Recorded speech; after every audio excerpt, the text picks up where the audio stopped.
Okay, this is my second attempt at Fort Reno. We will go through here again. And here we go. Fort Reno, first built, last abandoned. The permanent cure for the hostilities of the northern Indians is to go into the heart of their buffalo country and hold forts.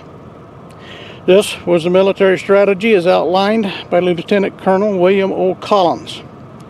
In 1865, General Patrick Connor put the theory to the test and established Fort Connor.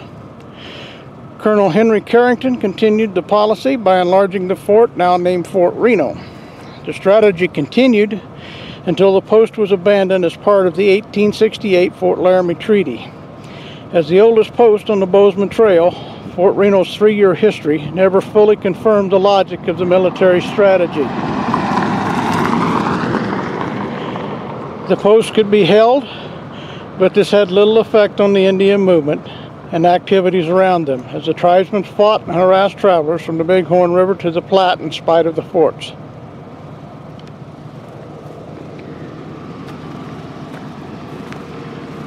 And look over here, I don't know, there's probably, with the exception of the power lines, the road, etc., there's probably not a great deal difference today than what it looked like then. But I don't know if you can see the Bighorn Mountains back over there.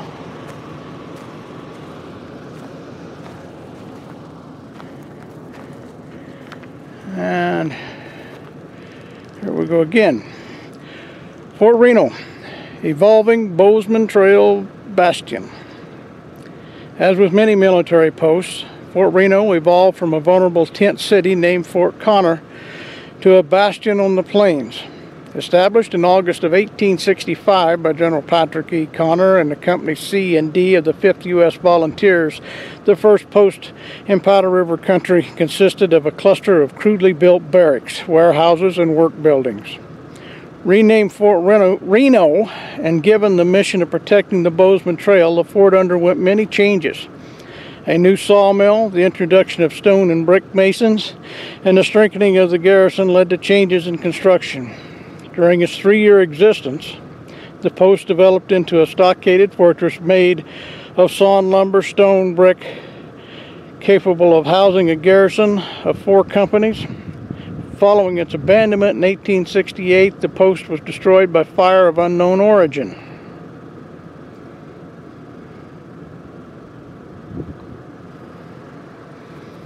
Move on here. We'll get the next one in.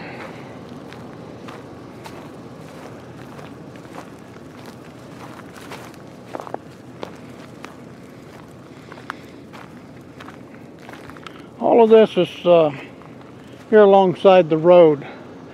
The actual spot is on over there. I don't know if you can see anything of it there, but you see the tree sticking up a bit. That's in the general vicinity. We will get over there to that here in a minute. Duties, dull or deadly. Soldiers through time have faced the challenge of experiencing long periods of mind-numbing boredom intermixed with flashes of light-threatening action. Fort Reno's garrison suffered this fate during the post's existence. While on escort duty or patrol, Indian attacks could occur without warning, and an arrow could bring sudden but silent death. Construction work was also dangerous. A sawmill blade could shatter, killing or maiming nearby workers. Everyday exposure to poor food, unclean water, and a harsh climate claimed many victims. The victims, the victims of combat and disease were buried in a nearby post cemetery. Long after the post abandonment, the Army reinterred the Fort Reno's dead at national cemeteries.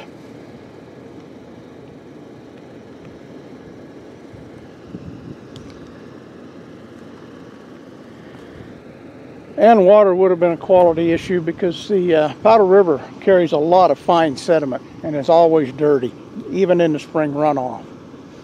So, and you should be able to see that's part of the Pumpkin Butte series, which is was a landmark. There's a group was a landmark for the Bozeman Trail that came up through. They came, to the west of them and came down to Reno to the to the river crossing here. I'll just kind of slowly pan around here and try and give another look at the countryside a little bit. Other than that, I think we're probably ready for a hike. Here's the actual marker for the fort. And I don't know if you can read it or not, but it states, Fort Reno, U.S. military post established August 28, 1865. Abandoned August 18th, 1868. This monument is erected by the state of Wyoming and the citizens of Johnson County, 1914.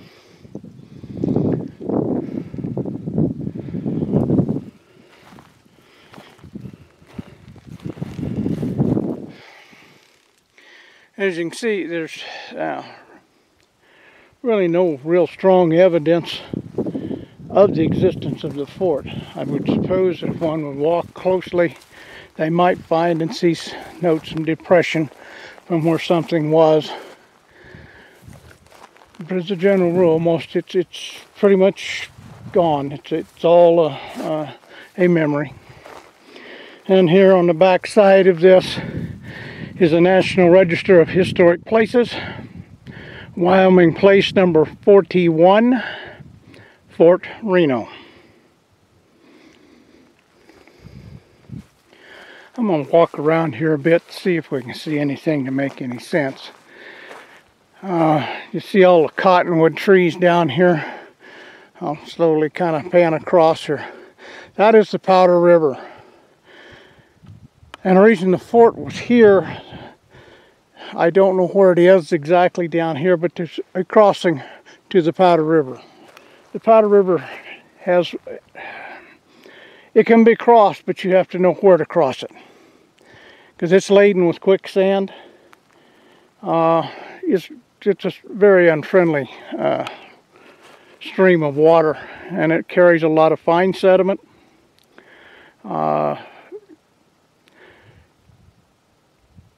At this time of year, which is we're into August right now,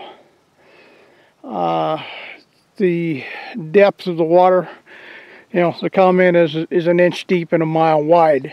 It is shallow, doesn't move a great deal of water, but it continues to move.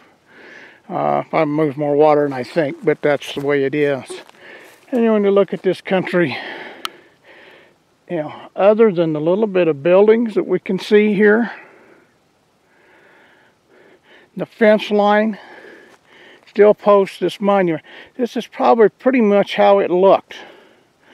It will be a little different, but that's probably pretty close to it. So I'm going to walk on over here and take a look at this, because we got a little bit of a mound here. Or it appears to be a mound. It may be the vegetation making it appear that way, but I'm going to know here real shortly. No, it is a mound. It even has some cacti in it. Yeah. Which, speaking of that, we always say, take a look and enjoy the nature and beauty around you. The old prickly pear cactus. When they bloom, they do have a very pretty yellow bloom. They are pretty in that manner.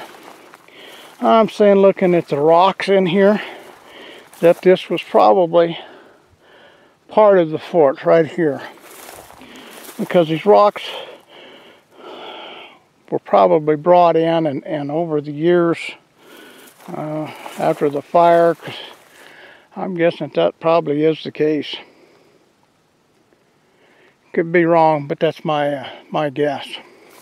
And I've been wrong before, and I'm certain I will be again. But like we said, it was a vast country then, it still is now. But there you can kind of see down, and the earthen bank you may be able to see down there is where the actual riverbed is now, and then you see the floodplain on across. You go clear across over there, it used to run over there. So it's a meandering, slow moving stream. We call it a river in this country, but Just a little quick picture of Minnie. So over that kind of give you a little better idea. We're just about 35 yards from the monument and where the pull-off is. But to give you some idea, because that gives you a little better spatial conception maybe.